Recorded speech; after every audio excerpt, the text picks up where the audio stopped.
That would explain why there was some dead air. And we're like, no dead air, live air. Welcome, everybody. Hope you're doing well out there in the quarantine, staying safe. Welcome to Milkshake Funeral presents Just Press Play. So Just Press Play, we're going to look back at movies we've loved, either because they were just amazing films. These could be Oscar movies. We could look back at some that are just a lot of fun. I really want to do Gremlins very badly. And then we might just look for some real crap birds as well. That could be fun. Yeah, I mean, I think the general idea would be to both enjoy and just tear apart movies. God, I love tearing things apart. And talking about things I love. Yeah. And if you can do it in the same movie, then you've reached a pinnacle. You sure have. Tonight, we have chosen for our, is it inaugural? Yeah. No, is that right? It means first? Yeah. Sure. Give me anything I want it to mean. What's that matter? What's that matter? As we'll hear later. Silver Linings Playbook, which I think is a top 5 film of all time. And it's one of my favorites ever made. Yeah, I mean, I love it. It's part of kind of unnecessarily, as I do unnecessarily own a lot of digital movies. It's one of the ones that are in my library. Yeah. I love it. I've watched it just a whole bunch of times. And it's like almost every line is quotable. We're going to talk a lot about that probably, but I mean, yeah, it's hard. I kind of, maybe this would be another topic, another just session or another show, but like talking about how you rank things. I've kind of getting to the point where I don't like to try to rank things. I think it's really hard because there's so many. I don't want to pick. Like, what are you going to do with somebody says rank Zero Dark 30 and Silver Linings? I mean, they were definitely the two best films of that year in the Oscars. We'll get into that. Yeah. We'll get into Oscars. So wrong. So basically, we're going to approach this by a series of categories.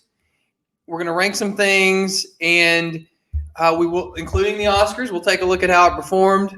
So we're just going to move through it, and that's going to be the majority way we approach most of these movies.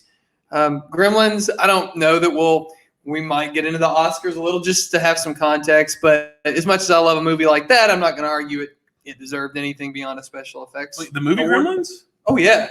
Dun, dun, dun, how do we, dun, dun, dun, I'm sorry. I was looking at some notes. Yeah. I don't know how we got to Gremlins. That's what I want to do next. Oh, okay. Yeah. No, we're not doing Gremlins today. I was like, is this involved with Silver Linings? Did David O. Russell have some early I don't know. Producer involvement? You never know, man. But he's older than I thought.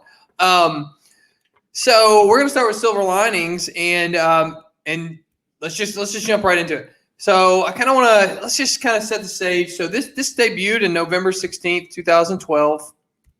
It was 33rd at the box office. Let me on the year though. On the year. Let's really understand. I mean, Avengers was released in 2012. So let's really understand what that means to be 33rd that year.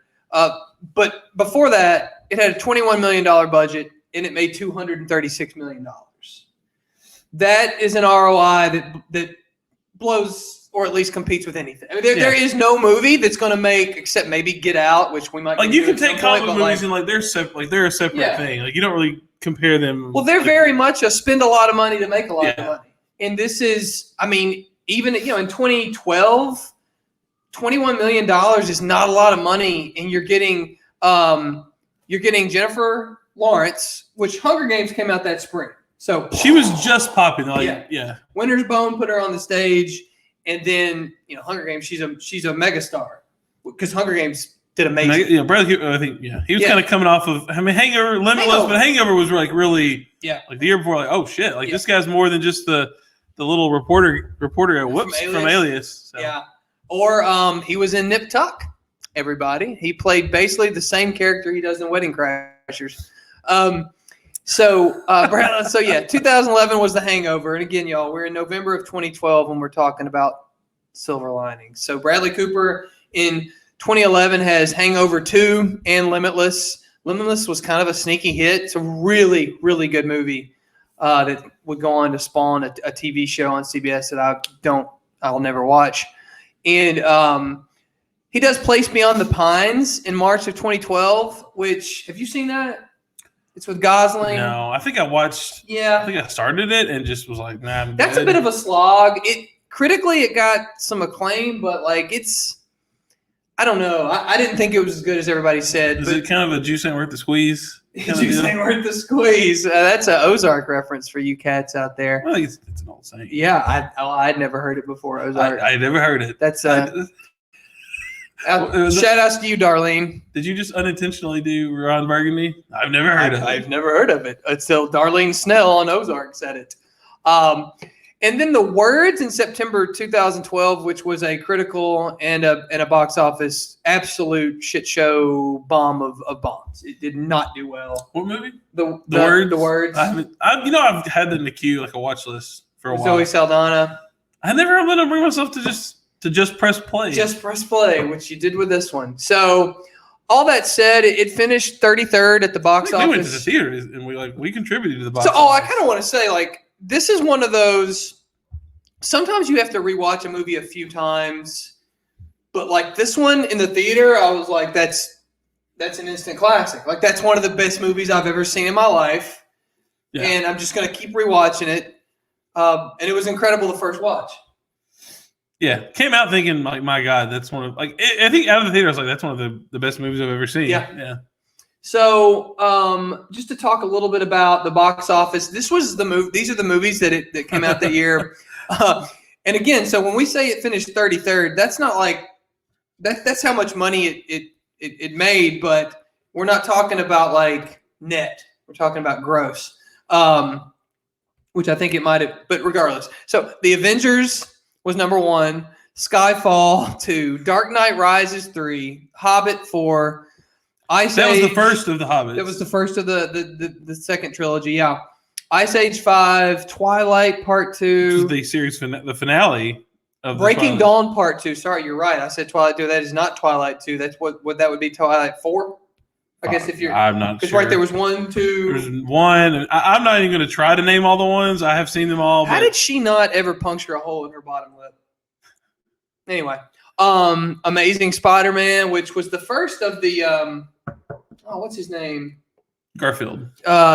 Andrew Garfield. Spider-Man, which was a pretty good watch. So that's what it's competing with. I was listening to a podcast a little while ago, and someone on this, they were just ripping apart Spider-Man 3, Tobey Maguire. And one of the panelists said they liked Spider-Man 3 better than this. I'm like, what? Well, you're just being a jackass. In what world are you? Why are you even on a podcast talking about it? That is one of the. Like, I feel like Don Cheadle, like, this is known. It's Spider-Man 3 is one of the worst. Sorry. Get off the hinge. It was pretty good, and it made quite a bit of money. I mean, all right, we'll save this for another one, not to get too far off we the can path. I mean, Spider-Man would be a great thing to do. There's some Tobey Maguire Spider-Man stanners out there that they'll never let it go. Like, they'll argue with you that those are the best movies. They'll start rattling off Sam Raimi statistics. Tobey Maguire was garbage as Spider-Man, and it's just because we had never seen a good Spider-Man. Like, it's unfortunate that he was the actor who got to be in the Spider-Man movies that were starting to make when CGI became pretty good. Yeah. All right. So Men in Black 3. And we're at 10 now. That's just top 10. Yeah. So I just want to move on through. So here's some of the movies that are more comparable when you're talking about legitimately. What would be your expectations for I'm going to call this a dramedy. A little heavier on the an Oscar. I would say an Oscar film. An Oscar film. So Django and Les Miserables comes in at 15. Life of Pi 11. Django Unchained 16.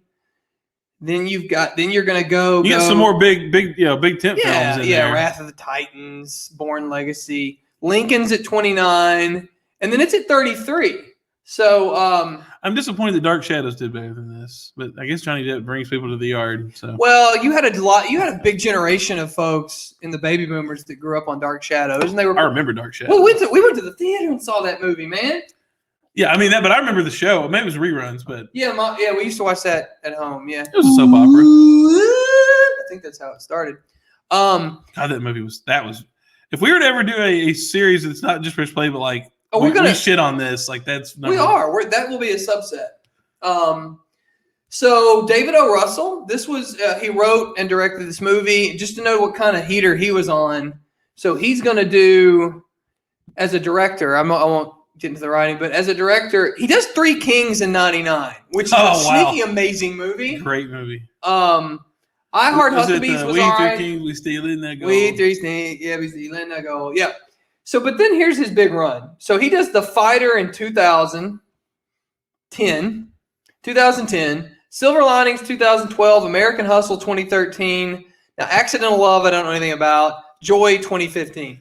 That's a pretty good run of films.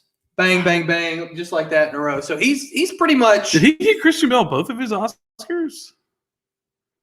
Fighter, and what else? Did he get it for Hustle? That's a great question. Yeah. I'll look that up. I think he did. I don't know what else he would have gotten it for. So David O. Russell is on fire after The Fighter, which is go check that out. You know, it's one of those good Mark Wahlberg performances because he's just being himself. Did he not win? I thought he won. Okay, maybe he just won a single Oscar. All right. So now that we kind of have an idea of like what are movies like in that year, nominated. He got nominated for Hustle, but he didn't win. Did. So I guess he didn't win. Big Short nominee. He was nominated for that. Oh, so he's only got one. And Vice, yeah. It's kind of weird to live in a world that he only has one. Well, it's even worse to live in a world that Bradley Cooper has none. All right. Hey-o. All right, so do we want to talk first about the top scenes? Oh, yeah. Rami Malek beat him out last year for Vice. Let's not. We don't need to go there. I don't want to talk about what's the name of it? The name of the movie is Bohemian Rhapsody. Yeah, I don't want to. Also, I was in a good mood, man. Yeah. All right, let's just keep going. Karaoke night at the Oscars. Karaoke night at the Oscars, man, and or no, that's not even karaoke night. Oh, Karen Edgerton actually sings all that stuff. Lip sync battle and does amazing, and he can't sniff it. Lip sync battle would be a better. Lip sync battle, yeah, and prosthetics, whatever, man. So you want to start with top scenes? I mean, Chris Hemsworth wore prosthetic in his mouth for all of Avengers Endgame. Nobody got nominated him for an Oscar. Nobody gave him nothing. Okay, let's do it. Let's get back to the good stuff. All right. Top scenes. Shouldn't even be besmirching this topic. No, I don't want to stain Silver Linings with this Bohemian Rhapsody silliness. And look, don't make me wrong. Everybody loves Queen music. It's fun to go to a theater and rock along with it. That's why we like anyway, yeah. But it's not an Oscar movie. That's why we like the movie. I like Pitch Black a lot. It's amazing. It's a great monster movie. I saw it at the theater. It doesn't need any Oscars. Damn. All right. Please don't bring that up again. Top scene. Top scenes. All right. I want to start with the OCD gambler because in this scene, you get your first look at Bradley Cooper as a bipolar disaster. He finishes reading the Hemingway novel. Oh, goodness gracious. Yeah, he comes back from the war. I can't believe I don't know this. That's my bad. Farewell to Orange. Farewell to Orange. I didn't Google that actually. I remembered it. And he is not happy about the ending. So let's just play this scene. This is the scene where you've seen his bipolar. Then you see the dad, who is a bookie. Patricio. And he very much wants Bradley Cooper's character, Pat, to stay and watch the game because he believes it has a little legitimate influence. And this is watch the game with me. Yeah, this is a great scene. Because you can start because the mother is perfectly normal. We'll get to her because she is amazing. We'll get to her, but this is where they start to let you see. Oh, this is where this shit comes from. So here we go. Whoop!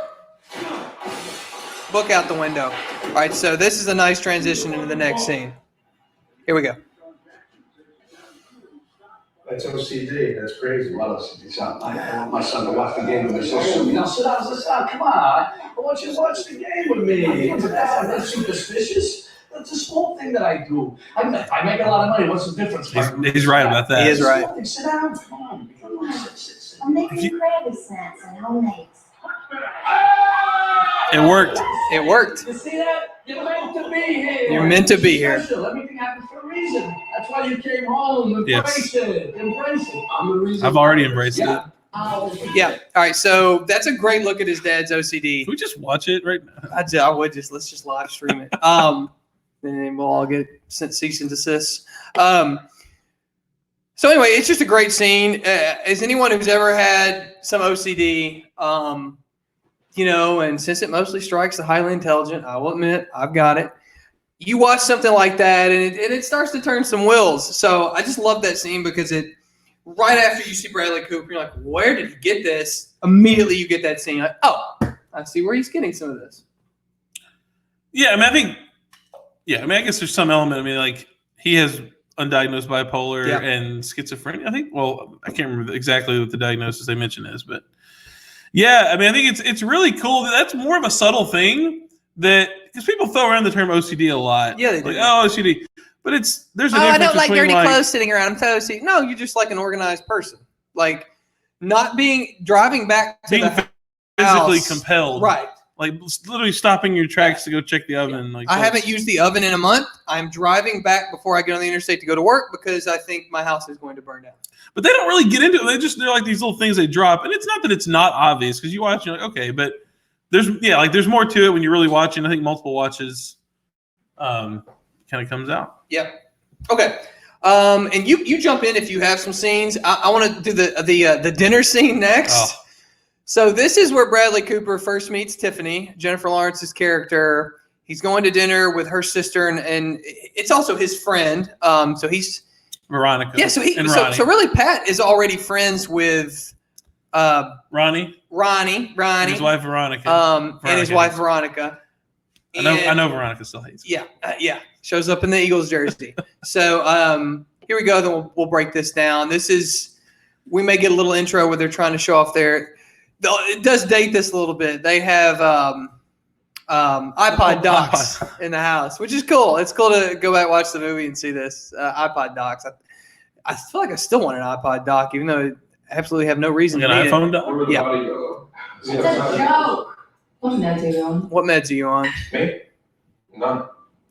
I used to be on lithium and Seroquel and Abilify, but I don't take them anymore. No. They make me foggy and they also make me bloated. Yeah, I was on Xanax and Effexor, but I agree it wasn't as sharp, so I stopped. You ever take Klonopin? Klonopin, yeah. Right? Jesus. I said, what? Yeah. How about Trazodone? Trazodone. It flattens you out. I mean, you are done. It takes the light right out of your eyes. I bet it does. Yeah, I bet it does. So that's a great scene. You've already just seen where he meets Veronica. He is immediately in love. They throw you off a little bit with a cleavage shot. Tiffany. Sorry, Tiffany. You can look if you go back on the rewatch, you're like, you can see it. Now, this is what's great about this movie. Because at the end, he's like, I knew it the first time I met. If you go back and watch this scene where he meets her, you're like, oh, yeah. Well, I think every impactful scene that he has with her, like, they actually go, I think, out of their way to show you him like in turmoil, not being able to accept the reality that he's over Nikki and he wants to, He's like, and it usually ignites some of his bipolar episodes. Yes. So, yeah. Yeah, that's a really good point. So that's the dinner scene, which is just amazing because her sister, Ronnie and Veronica, they're so uncomfortable. It's so awkward. And if you've ever been at a dinner party where things are not going well and it's fun to watch Ronnie just sink into his meal. And then the sister, Veronica, is just like receding. It does not There's go that well. moment where Tiffany decides she wants to just blow this thing up. It's great. It is, yeah. And what's interesting about this movie is it's really Tiffany's fault. Like the sister is, you would think she's like this dragon lady. Veronica's so nice. She's made an amazing meal. Yeah. She wants to brag a little bit about her iPod doc, which I would too. They're all trying to set these two up. Yeah. Trying to create a nice, pleasant Do evening. they get past salad? I don't think, because she says, I've got the duck. So it sounds like there's still an entree to come and then the fire and ice cake. So I think they're still on at least appetizer, salad type things. Oh my gosh. Yeah. Like their wine glasses look empty, or maybe they're just drinking water. Are any of these people an alcohol? I don't think any of these people are an alcoholic. Thank God they're not, because that could have caused some serious problems. Yeah, there's a beer. So Ronnie's got a beer. Yeah. And Okay. Pat has a beer, it looks like. All right. And next scene, the diner scene. So this is it's a date to Tiffany. It's definitely On Halloween. not a date to on Halloween, which Great. yeah, it's just a great scene. And, Halloween, the freaks are out. And now The freaks are the out. freaks are out. Yeah. It's an amazing time to set their first date. So, all right, cool. Let me just cue that up. Let's cue this on up here. All right, here we go. Why did you order raisin bread? Why did you order tea? Because you ordered raisin bread. Was it like, oh, we're in the past? sexy teacher who wants to seduce you. Make me sit on your lap and do things. He said, What? You sit on your lap. Mm-hmm. Yeah. She told you what to do. Oh my lord. Forget the entire fucking idea, because that must have. yeah, all right, so she's about to lose it, and that's one of the best parts of the scene.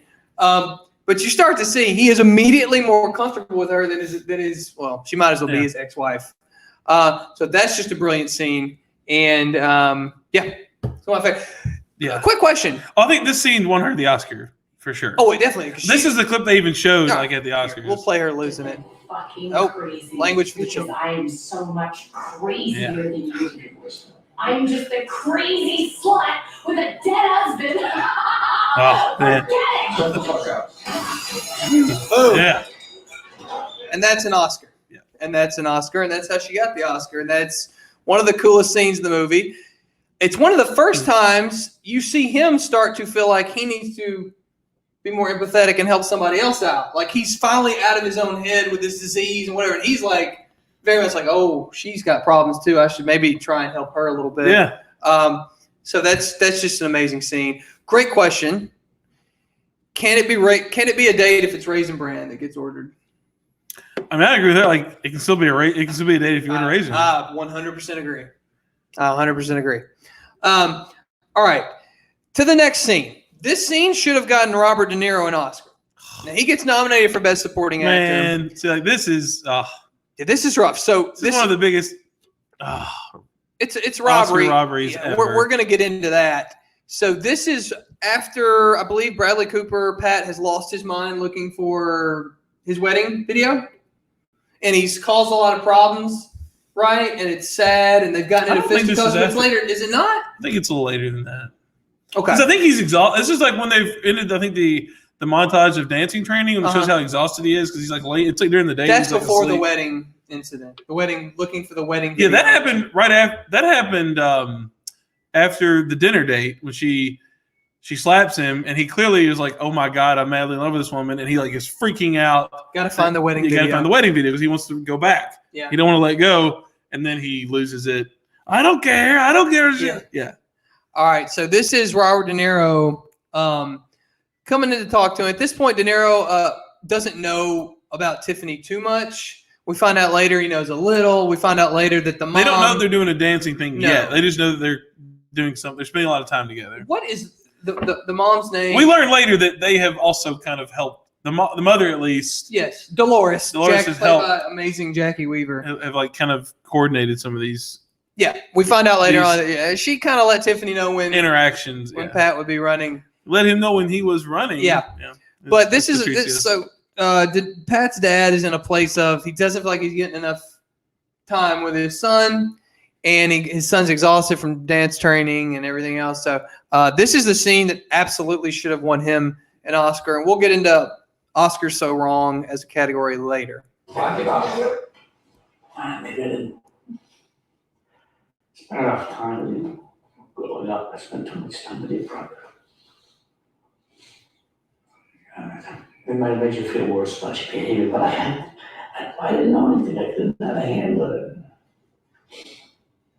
I mean, what's all this ego stuff is about? It's about us spending time now. I'm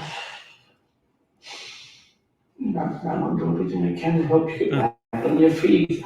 That's Oh, God. That right there, it's hard to watch that and not start crying. Yeah, well, because it starts with him more just casually like, "Hey, I want to talk to you," and then like he just shifts so suddenly into that emotion. Yes. Yeah. Which was not planned in the script. There were no notes for him to be that emotional, and he just rolled with it.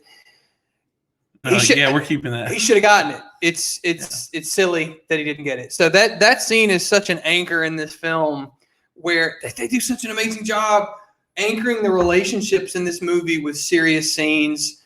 Him and his therapist, the scene at the Eagles game, which is amazing scene. It's not going to be in here, where they get into a fight taken up for him. Like every even his brother's like, "Hey, these guys are cool." Right, his brother shows up on the scene and they were even a little. His brother and his friends are a little unsure. Yeah, they start talking. They love these. They love the therapist and his friends, and Yeah. So But they just anchor the mom is immediate and easy. She goes to pick him up at the institution. You see the bond. because before in the movie when he's like one of his earliest, I think it's like his second appointment. When you even know like, we were watching, because it's something I've always thought was so interesting, how the therapist is even. I don't know if how much he's in on it, but he's like pushing Pat towards Tiffany. Oh, he totally is. And he manipulates him. Yes. In a yes, he does. very heavy-handed way, but Yeah. Pat doesn't. And you wonder, does Pat know? Like, because he's clearly torn and like wants to pursue her, but thinks he shouldn't. So you're like, does he know what's happening? Does he know that the doctor is basically manipulating him and giving him like a rationalization to spend time with Tiffany?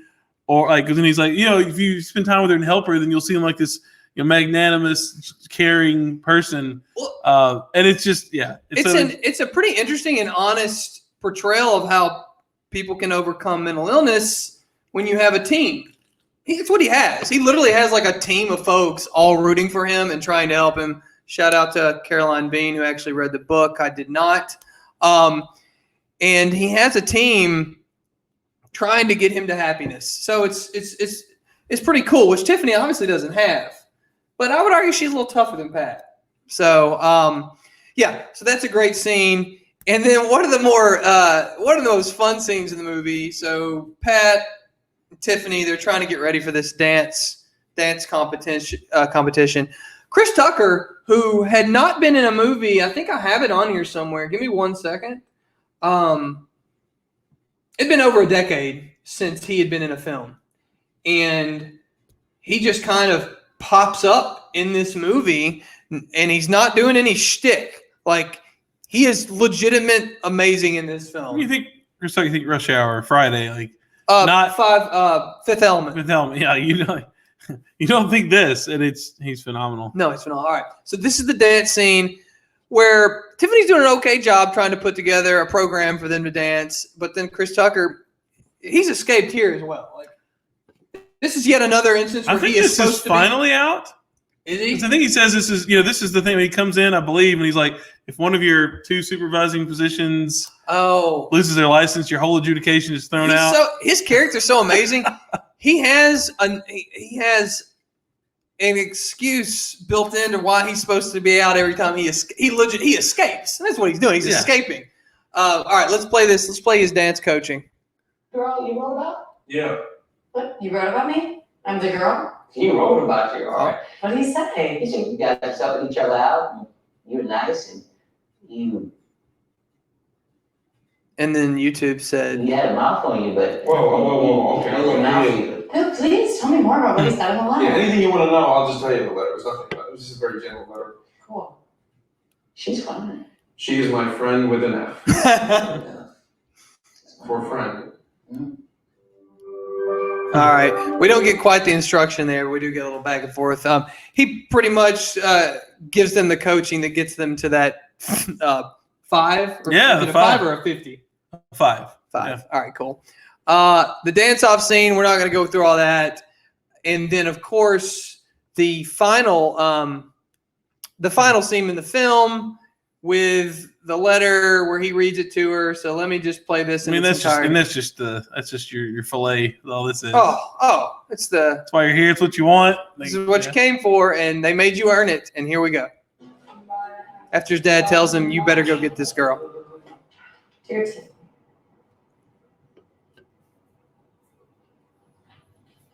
You know you wrote like.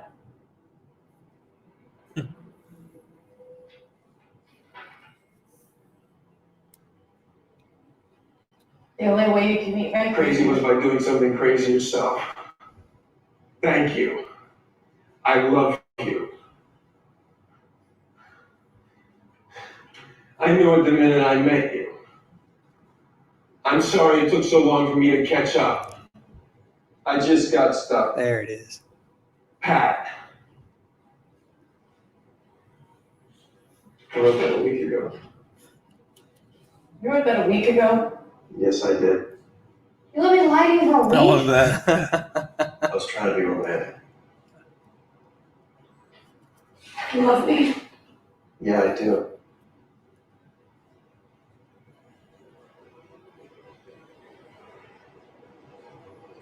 Okay. And then you get the music. Oh, which that's going to come back up here in a minute. Then you get the music and just the cool zoom. I love this zoom he does too. So- I'd love to know where this is. he does a lot of really cool stuff. Movement is drama, and right here he's doing a quick zoom out. You get that a lot when things are ratcheting up, like when Pat's starting to lose it. You'll get this quick zoom into him. Here they spin you around a few times, which people who have fallen in love can identify with that feeling of being spun around. One of my favorites is when we first meet Officer Keogh, when it's during the day and he comes to the house and he gives him the card, and cops have cards. But when they open the door, he does this like shaky cam zoom on him, and it's really interesting. It reminds me of something out of like Fight Club. Yeah, it's like this twisting zoom in, and like he does things like that a lot. Yeah, like it's just another element to this film that it's people who love the film probably notice it. People who are just kind of watching casually, maybe they don't like. But that to me, like that's what elevates this movie so much. Is there's far more than just phenomenal acting, phenomenal script. Like the direction and the camera work. Cinematography is he's trying to outstanding. They want you to feel unsteady, and so we're gonna do a lot of tricks with the camera to try and make you feel the way Pat's feeling. Do you have some of your best lines? I don't think it's great. The best one is "What's that matter?" But that's a lie. And then I can't remember who says it first. Tiffany. I think Tiffany says it's a white lie. And it's a white lie. And I love when he starts echoing her. Who? The dad? When he starts, when Patricio starts echoing Tiffany after she breaks down. Yeah, I should have had that. That is one of the best scenes in the movie. Her monologue about how the Eagles and the Phillies, Excelsior. And then as soon as he realizes that, he starts echoing her. And then when they're basically saying we should tell Pat that Nikki's going to be at the dance competition. Yeah. Unbeknownst to them, her sister and Veronica and Ronnie end up bringing her, which is also her scene when she just is completely shattering, realizing that Nikki is actually there is also phenomenal. Yeah. You're killing me. That's a good one. So you get like 2 or 3 "you're killing me's." Like I think Pat says it once, she says it a couple times. I like to hear I like when a thing like that just kind of pops up. Yeah. One that's not so good, you're probably going to get to it. Let me get to it on Yikes. Okay, I'll get to the reading the sign. But yeah, like my favorite line is "It's a white lie. It's a white lie. What's that matter?" I don't know what it is. It's not. It's just the way he. Well, so at that point, Tiffany and Pat's dad, they're just vibing. I mean, they are just ping ponging it. You can see his wheels turning. He's like, she's making sense. Yes, which she's not. She's saying a bunch of superstitious stuff that's all coincidence. Yeah. But he lives on coincidence, and he is bought in at that point. So, and that's where you also find out, like that scene is just great because you find out that the mother called Tiffany the first time to let her know when Pat was running and where he'd be running. So that's like when she ambushes him the first time. That's how. Because what's great is when it happens the second time. I think before the Halloween date invitation, he says, "How do you know when I'm running?" And it's such a cool throwaway line. It's my street or something. I think that's the first. That's the first time. But when the second, he's like, "How do you know when I'm running?" And it's such a cool line. It's so under the radar, and it's very like you would think it's throwaway, and then you're like, "Oh no!" Like he like maybe like did he understand? Did he know? But like it's bizarre, and I love that he called it out. Yeah. And then sorry, I just hit the mic. And then you find out that like the mom, which the mom is just. These people, she is like the sun, and these people are like planets. If something happened to her, they would go. Chris Tucker complete like in the first 5 minutes of the film, he like told you're the mighty oak, like God made you strong in character, and you're the mighty oak. Like, it's like the strength of the family. Yeah. And again, I can't emphasize this enough.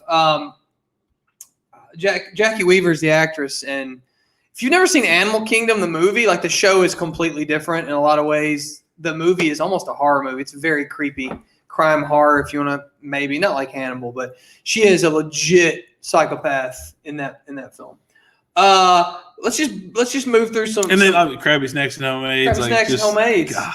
Which we can. I love her too. Like she takes Patricio's just frustrating his behavior. So it's just amazing. And I love. She's just kind of like yeah, he's crazy. I love it. Like, I just that interaction. And that's clearly what Pat is like wants. Yeah. Yeah. You want to hit some of the best lines? Real sorry. quick? Yeah. Let's do it. Let's get back to the script. Tiffany, you let me lie to you for a week. Pat. I was trying to be romantic. We heard, which is great. So Pat is going to decide. He's wearing a Deshaun. He's trying to decide if he should wear his Deshaun Jackson now, jersey. Are we missing a word in between the have Ernest? Oh, we I are. think there's a I think that's a little bit well, of censorship. so Bradley, there on yeah. IMDb. Have Ernest fucking Hemingway. Yeah. So after Pat gets mad at Hemingway and throws the book out the window and wakes everybody up. Sorry, guys, It's even later than I I can't thought. apologize for this. Is it like 5? It's like 3 or 4. It's late. It's early. It's like 3 or 4 in the morning. Yeah. And De Niro says, "Yeah, have because as Pat says, Hemingway owes us an apology." Yeah, Dolores says, Pat, you owe us an apology. I can't apologize for this, guys. And then he says, "Yeah, have Ernest Hemingway call us and apologize to us too." He asks his therapist, "I don't know. My mom got this Gap outfit she wants me to wear, but I want to wear a jersey that my brother Jake got me from the Eagles." Dr. Patel, which jersey? Pat, Deshaun Jackson, Patel. Deshaun Jackson is the man. Oh, Pat, God, that's such a well, that settles that. I love the dead Deshaun Jackson is the man. Like, yeah.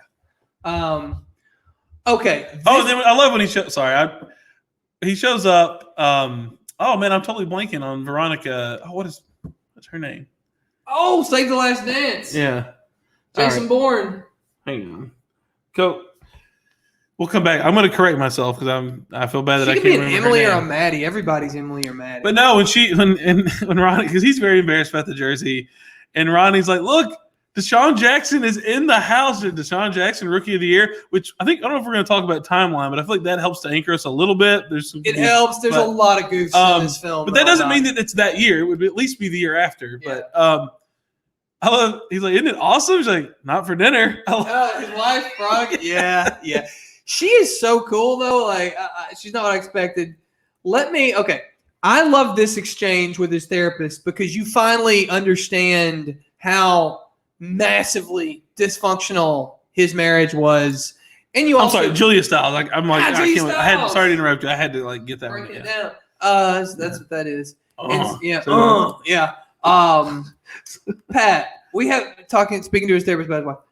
We have a very unconventional chemistry. It makes people feel awkward, but not me. All right. She's the most beautiful woman I've ever been with. It's electric between us. I think that's when Tim says, "Wow," and then he continues. Yeah. Sorry. Okay. Yeah. We want to change each other, but that's normal. Couples want to do that.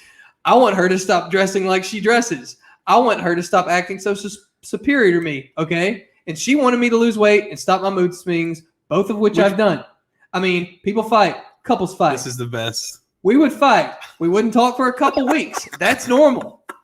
She always wanted the best for me. Tiffany, wow. I love that she's just kind of like, well, see, I think she says wow after the most beautiful one I've ever been with. Yeah. But like the way she reacts to couples, we wouldn't talk for a couple weeks. She's just like, okay, like I get it now. Yep. Y'all are nuts. That's normal. That's we wouldn't talk for a couple of weeks. That's normal. He's so matter of fact, and he completely believes it. But does he? I don't think he did. I think he's really trying to convince himself. Boy, he really is. That's the great sort of conflict of the film. It's all him. He's fighting himself. So Tiffany, all right, one more exchange, then we'll move on to a few other categories. This is Tiffany trying to. So Pat has just lost it. So this is one of the big winners in the film. We're going to get the winners and losers. I'm going to go ahead and do it now. One of the big winners is My Sherry Moore by Stevie Wonder. So just in case you don't remember it.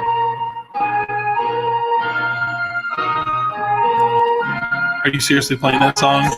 That song is killing me. That song is killing me. Okay, how messed up is it that the therapist did that shit on purpose? Had them play it knowing that this was a trigger, or I wanted to find out. Like, are you serious? It's crazy. Like, and he's throwing stuff around in the therapy room. You intentionally wanted to trigger a guy who was known to have violent behavior. You know, if y'all have ever seen What About Bob, I feel like he went to the same school as Richard Dreyfuss, who came up with death therapy in that movie. There's a big leap from baby steps to death therapy. But What About Bob? That's really under the radar. So many on this list. We probably need to throw What About Bob on there. I'm going to make some notes here. Make some notes, because I want to hit this is the last line. So he hears that song. And woo! This is in front of the movie theater, and he's losing it. And you don't know if he's about to just start smacking folks. And Tiffany comes up to him after trying to say, "What are you going to do about that song, huh? You're going to go your whole life scared of that song? It's a song, don't make it a monster," which is to me one of the most memorable lines of the whole film. All right. We'll move along here to scene stealers. This is not going to be a very long. We've already talked a lot about him. Chris Tucker. Every scene he's in, your eyes. Calls me jailhouse lawyer. Yeah. That to me, that's the measure. Is Every time he goes into this thing like they didn't convert me to my mental health law admission status, something like before the 2/3 of the maximum. It just is insane. It is. I would love to know how many takes it took to like get all that because it's really complicated jargon that he's having to do, and he just says it's all like, so let me out. He just rattles it out. My other scene stealer is Danny Elfman. This score is amazing, like most of his scores. Oh, the little. I mean, if you don't tear up at some in the movie when you hear this music come in, the general theme, because there are like variations on it throughout the film, it's just. Yep, it's amazing. Yeah. And it captures, there's a little bit of wildness in the acoustic, but then the piano just kind of. This is different. This isn't exactly what's in the movie, I don't think. No, it's. This might be more of like the overall score. And like you hear things. Of course, Danny. I'm not like a music expert, but I would assume that clearly. I mean, the fact that I say I'm not a music expert probably gives it away. But yeah. Everybody else is saying they are and everything. All right, cool. I want to move on to yikes. So this category. Be careful with this shit. So this category is going to be very skinny, as opposed to most films. Yikes is just problems that I've got with it. No problems. I actually had to think because I really just want to try to establish the category. But my only one is this: is that if I'm reading the signs. So that is how Pat is clued into the fact that she puts it in the fake letter from Tiffany. Puts in the fake letter from Nikki. It's not from Nikki. It's from Tiffany. It's me reading the signs. I need to see like something. I basically need to see that you're ready to resume a relationship. Yeah, she's. Excuse me. And then Nikki says with an arrow there, not that I give a blank about football or about your superstitions. Not that I give a fuck. I love that. But if it's me reading the signs, I don't send the Eagles guy, whose personal motto is Excelsior, to a Giants game, especially when he's already in a legal situation. She said, like, you know what's on the official seal of the state of New York seal.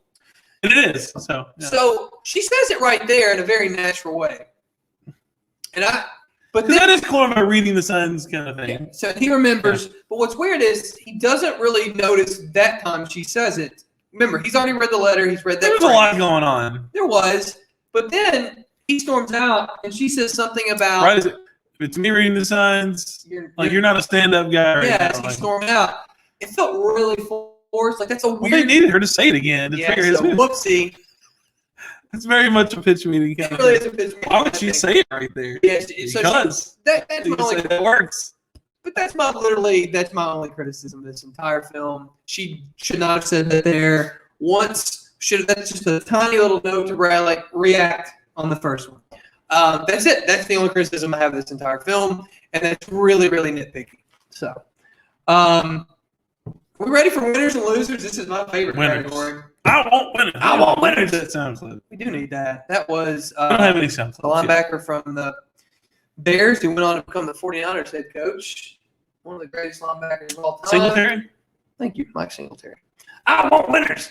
Winners for me. My Sherry Amore. I mean, this song is a character in the film. Yeah, really. Love at First Sight. Big winner in this movie. I'm Tiffany. Well, the way she walks in, the frame up her like approaching him is just Here is your destiny. Little Thanos. I mean, no, like how'd Tommy die? How'd who die? It's like, oh. I don't. When he's like, you don't. He tries as a musician. Like, what about your job? I just got fired actually. Oh, like how'd that happen? I mean, I'm sorry. I'm sorry. Tommy can't. He's dead. Every scene, by the way, on the lines, every scene in the diner could be up for the best lines in the film. Most lines in the film are like there aren't. This is a lean script. There aren't many lines that are not just nickel off this script. Like it is. There's no fluff. There's no fat. Every word has a meaning. So good. Medication is a big winner in this. Yeah, a lot of shout outs. A lot of shout outs. Trace known. Losers, my Sherry Moore. So This song is also now associated with a psychotic breakdown for me forever. So a little bit of blues there. Basically, neo-Nazi Eagles fans who just pounce like a bunch of rabid wildebeests. These guys who are doing a kick-ass tailgate setup, they're like, go back to your country. Like, what are you talking about? They got like, this is, we're not getting into politics, but this is like before some of this stuff. Okay, there's a lot of people say it's always been there. We're not going to go too deep. It's been there, but like not as prominent. This was kind of an interesting little. It was. Well, these are also Eagles fans. Like that's the other weird thing. You think, oh, well, everybody's Eagles fans, like it's all good. It's like all good. No, no, and that's a real. This is a real thing, by the way. Like, yeah. I think everyone who's been to like any sporting event or you've seen this sort of thing. Yeah, I've seen it. I mean, they show up in the coolest bus. It's got all these. Man, like Indian decorations and all that stuff is so cool. So I love Indian food, by the way. So I can't tell you how stoked I'd be to go to a football tailgate and get to hang out with like his therapist and these guys. The therapist. These guys are, I'm not supposed to be seeing you here. Today you're my brother in green. So good. Windows, big loser in this film. As Bradley Cooper checks the book right through the window. Did it be fixed very easily? He did fix. I guess is that like a, I mean, I've never had to fix a window, but it'll just slide it right in. Break a window later. I don't think it would be that easy, but probably not. Maybe it depends on what you buy. All right, we're gonna close this out with a few other categories. I'm calling it Oscars So Wrong. So let me just break down for you all the winners and the nominations. Okay, Best Picture. The nominees were. Man, you know what? Yeah, now I'm gonna drag you into this. You flaunted Bohemian Rhapsody and Rami Malek in my face, who is great in a lot of stuff. Should have been Best Actor. Should have been nominated. Argo, Amore. I don't think I saw Amore. Beast of the Southern Wild, which is just like amazing art. Don't know if the plot holds up, but it's oh my god, it's a really good movie. Django Unchained. Les Miserables, which is just a lot of crying in that film, and okay. I mean, some. I'm not a Les Miserables guy. And Russell Crowe's some really bad singing. He's just blasting notes out of his nose, man. Like, and then Anne Hathaway's like. Like you're literally destroying her, like physically and emotionally throughout the entire film. So, like, yeah, like it's sad. It's just awful. Man. It's like a snuff film. I don't want to watch that. I went to the theater. You're like seeing the destruction of a human being. Like there's a lot of smart people it's gonna piss off. I don't think like Mr. Oz very good. I'll go with like I will happily defend. We're coming for Les Miserables. All right, so Argo, Amore, Beasts, Django Unchained, Les Miserables, Life of Pi. I didn't see it. It was very beautiful. Was it visually? Lincoln, I didn't find the. Oh, sorry. Go ahead. Go through the. Lincoln, Silver Linings Playbook, Zero Dark 30. I would literally put Argo in the bottom half of these. I don't understand. I saw it. I don't get it. I don't get it. It did not pull me in. I didn't feel engaged with it. I hated most of the people. I was like, he's trying to save these assholes. Like, man, yeah, like. None of these films, I didn't see Beast of the Southern Wild or more, so I can't really say. I don't know much about more, but I'll tell you this. None of these films pulled me in emotionally, and for me, like there wasn't a connection like there was with Silver Linings. Zero Dark 30 was definitely the next closest. So anyway, so Argo wins for people who didn't know and beat out Silver Linings, Zero Dark 30, and Django. I mean, even Lincoln's a great film. Like Argo, Life of Pi was visually stunning. I don't know if they felt like they had been rough on Ben Affleck because there was a thing about the best director, right? Like that year, which I'm not. It's weird. Best director. Yeah, he didn't get it. He didn't even get a nomination. Like, so you're telling me the best movie? There are only 5, but the person that directed it, you award a movie Best Picture, and you don't even nominate its director? Yeah. What the hell are we? This would be the beginning of the Oscars mini flubs over the next. Well, at least when we really started paying close attention. So Best Director goes to Ang Lee for Life of Pi. David O. Russell was up. Spielberg for Lincoln. The Zeitline for Southern Wild. Catherine Bigelow didn't get a nom for Zero Dark. Like, it's crazy. It's nuts. Catherine Bigelow directed the shit out of that movie. Yeah. I mean, I thought Zero Dark and Silver Linings were the best films, and I thought it was Django was on its heels. And I've always got a big soft spot for Beasts of the Southern Wild. But anyway, It should have won Best Picture, didn't get it. Best Director, I don't know. Man, that movie's pretty amazing. Anyway, we can move forward. Yeah. Best Actor. So here's your nominees. Bradley Cooper for Silver Linings, Hugh Jackman for Les Miserables, Jean Valjean, Joaquin Phoenix for The Master, which I didn't love. Bit of a, Denzel Washington for Flight. He was very good. He was very unlikable, which is hard for Denzel to be very unlikable, and he was.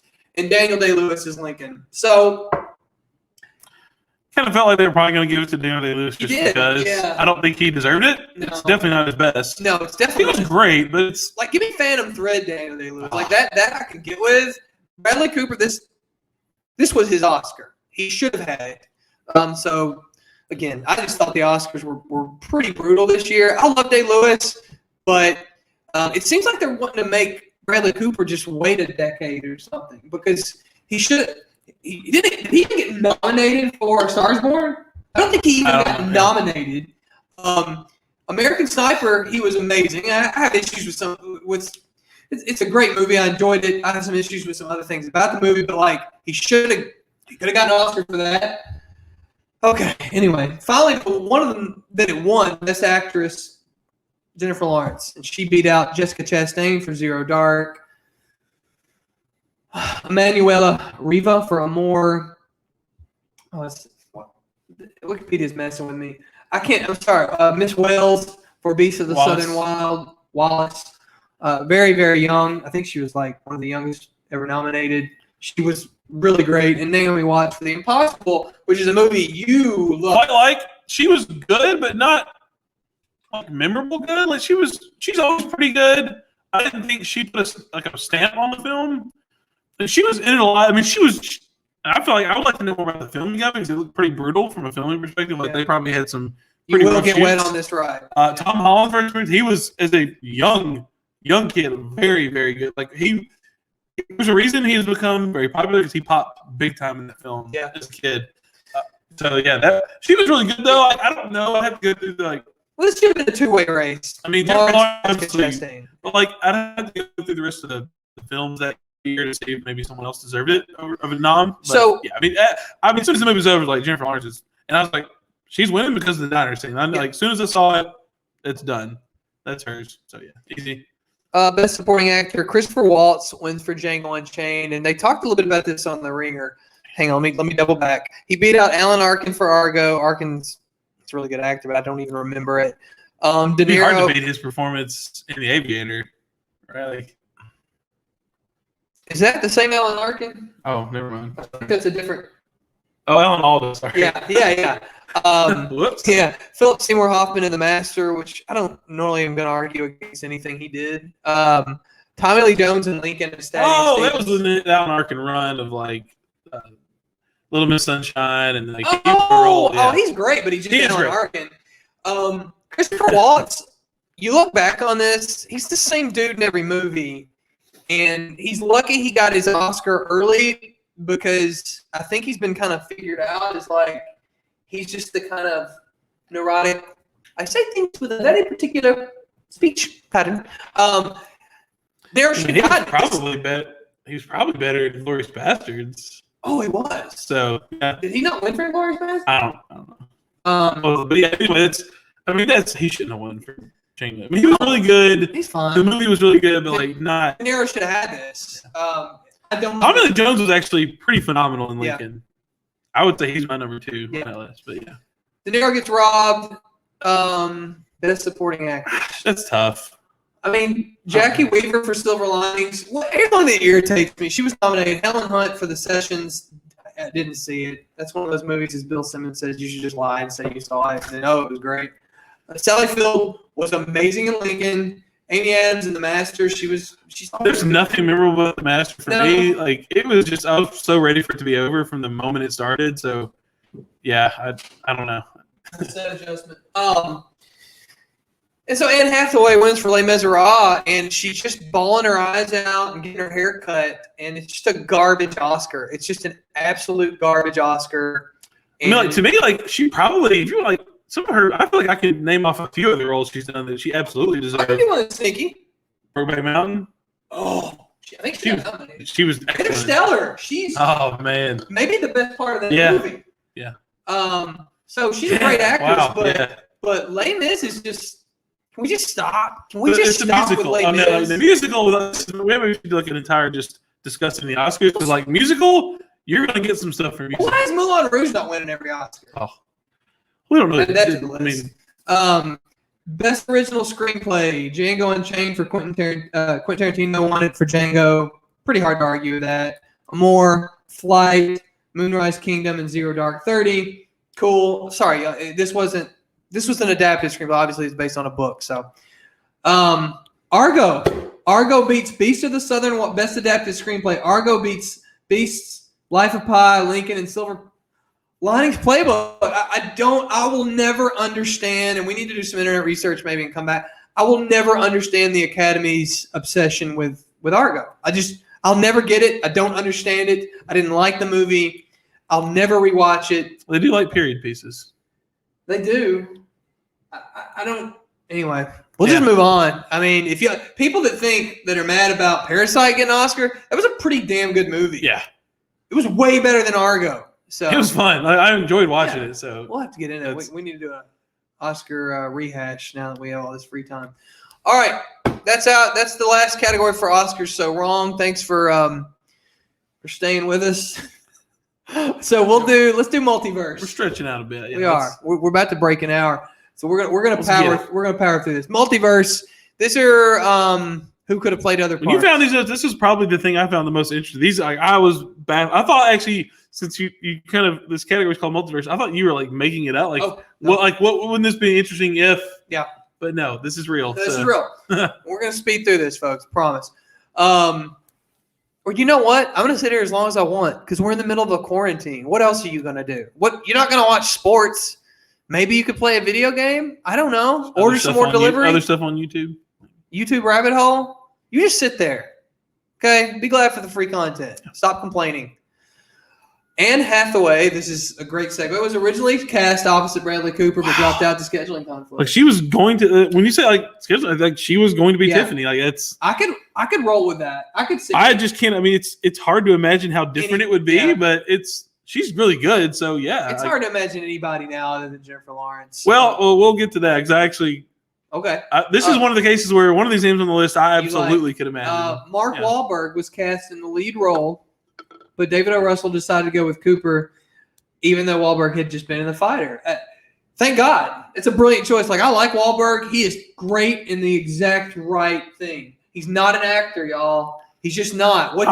He's yeah, you and I disagree a little bit on that. We do. But what you saw from I think if he can do what he did in the other guys shows me that he actually has hilarious. some talent. So I think it's really hard to pull off great comic timing. That's true. So all right, I'll give him a little more credit, but he could. I think he takes a lot of shitty movie roles. He couldn't have. He has no discrimination on what he will do. He couldn't have pulled this off. There would have been no softness. He was pretty good in The Fighter. There would have been no softness. And David to his Russell had already edge. worked with him, so he kind of knew, how to get it out of him. Yeah, you'll never convince me he could have pulled I'm not this saying he off. would have been better. I'm just you really think he's. I'm not even saying that. You literally just said he's not an. He's an underwear model that got his start because his brother was in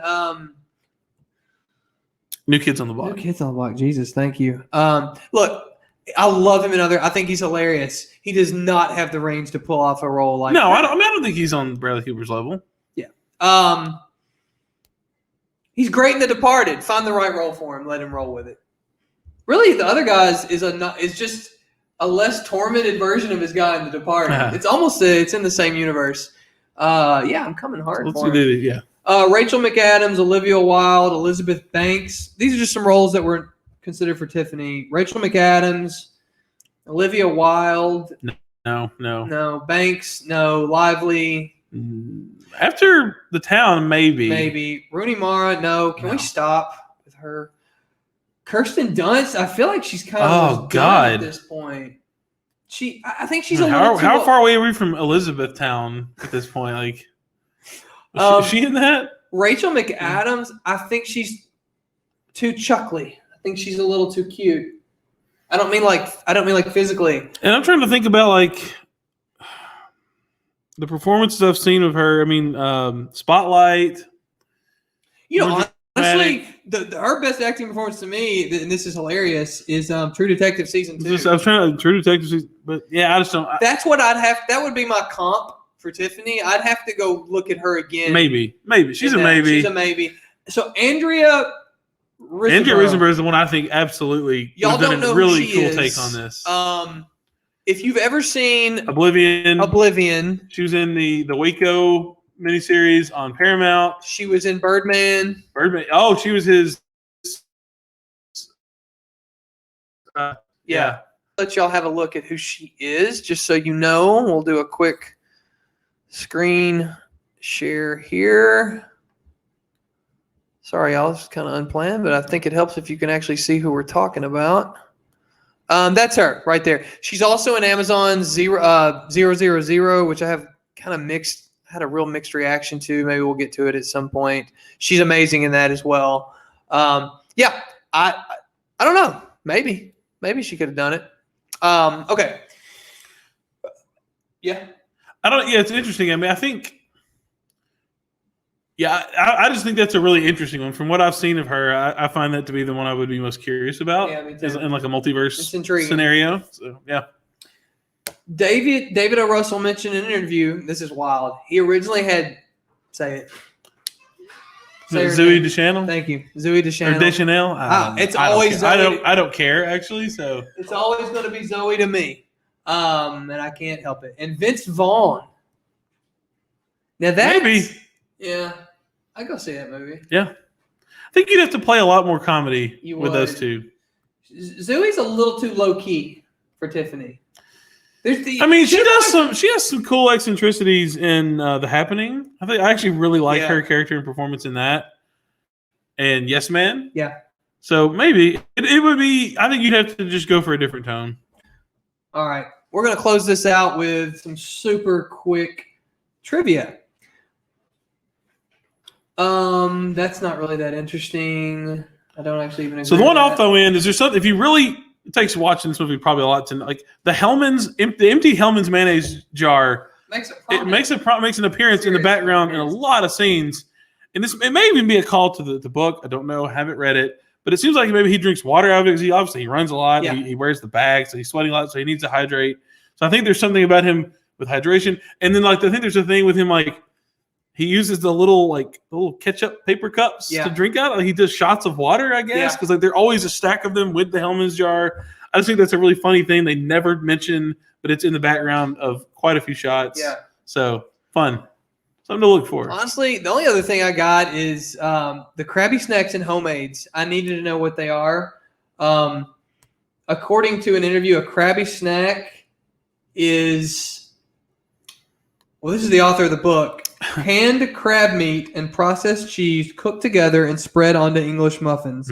Homemades are beef rolls covered with breadcrumbs and simmered in tomato sauce. Sounds great. There you go. Any final thoughts? I think we nailed it. We did nail it. It's pretty awesome. All right, folks.